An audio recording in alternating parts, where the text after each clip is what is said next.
7 രാജ്യസഭാംഗങ്ങൾ കൂട്ടത്തോടെ ബിജെപിയിലെത്തിയതിന് പിന്നാലെ രാഷ്ട്രപതിയുമായി കൂടിക്കാഴ്ച നടത്താൻ പഞ്ചാബ് മുഖ്യമന്ത്രി ഭഗവത് സിംഗ് മാൻ പഞ്ചാബിലെ AAP MLA-മാരുമായി കൂടിക്കാഴ്ചയ്ക്ക് മുഖ്യമന്ത്രി അനുമതി തേടി. നിലവിലെ സാഹചര്യം രാഷ്ട്രപതിയെ അറിയിച്ചേക്കും. PR അരവിന്ദ് ഡൽഹിയിൽ നിന്ന് വിവരങ്ങളുമായി ചേരുകയാണ്. അരവിന്ദ്, ഇങ്ങനെ രാഷ്ട്രപതിയെ കണ്ടതുകൊണ്ട് എന്താണ് AAP ലക്ഷ്യമിടുന്നത്? എന്താണ് ആം ആദ്മി പാർട്ടിയുടെ നീക്കം?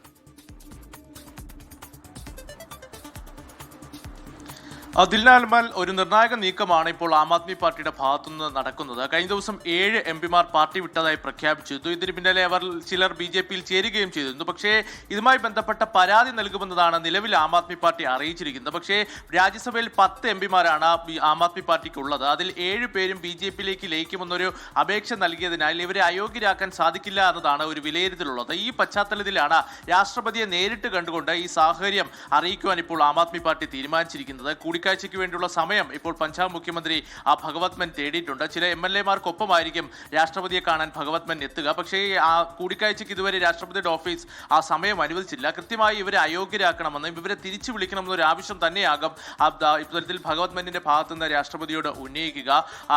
രാജ്യസഭാ അധ്യക്ഷന്റെ ഭാഗത്തുനിന്ന് അനുകൂല നിലപാട് ഉണ്ടാകില്ല എന്നത് മുൻകൂട്ടി കണ്ടുകൊണ്ടാണ് ഇപ്പോൾ ഈ നീക്കം ആം ആദ്മി പാർട്ടിയുടെ ഭാഗത്തുനിന്ന് ഉണ്ടാകുന്നത്. നമുക്കറിയാം, രാജ്യസഭാ MP-മാർക്ക് പുറമെ MLA-മാരടക്കം BJP ലക്ഷ്യം വെക്കുന്നു എന്നുള്ള റിപ്പോർട്ടുകൾ പുറത്തു വരുന്നു. ഡൽഹിയിൽ 15 MLA-മാർ BJP-യിലേക്ക് പോകാൻ തയ്യാറായി എന്നുള്ള റിപ്പോർട്ടുകൾ പുറത്തു വരുന്നു. ഈ പ്രതിസന്ധി ഘട്ടത്തിലാണ് ഇപ്പോൾ രാഷ്ട്രപതിയെ കണ്ടുകൊണ്ട് ഈ MP-മാരുമായി ബന്ധപ്പെട്ട വിഷയം ഉയർത്താൻ പഞ്ചാബ് സർക്കാർ തീരുമാനിച്ചിരിക്കുന്നത്. കൂടിക്കാഴ്ചയ്ക്ക് സമയം തേടിയിട്ടുണ്ട്. പക്ഷേ രാഷ്ട്രപതിയുടെ ഓഫീസ് ഇപ്പോൾ സമയം ഇതുവരെ അനുവദിച്ചിട്ടില്ല. ദിൽനാമൽ.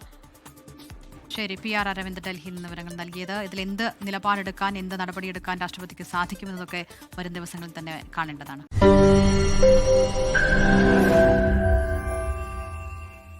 ലോകത്തെവിടെയായാലും ഏത് സമയത്തും 24 വാർത്തകളും ഓഗ്മെന്റഡ് റിയാലിറ്റി പാക്കേജുകളും എക്സ്പ്ലെയിനറുകളും വിശദമായി കാണാൻ ഞങ്ങളുടെ YouTube ചാനൽ നിങ്ങൾക്ക് സബ്സ്ക്രൈബ് ചെയ്യാം.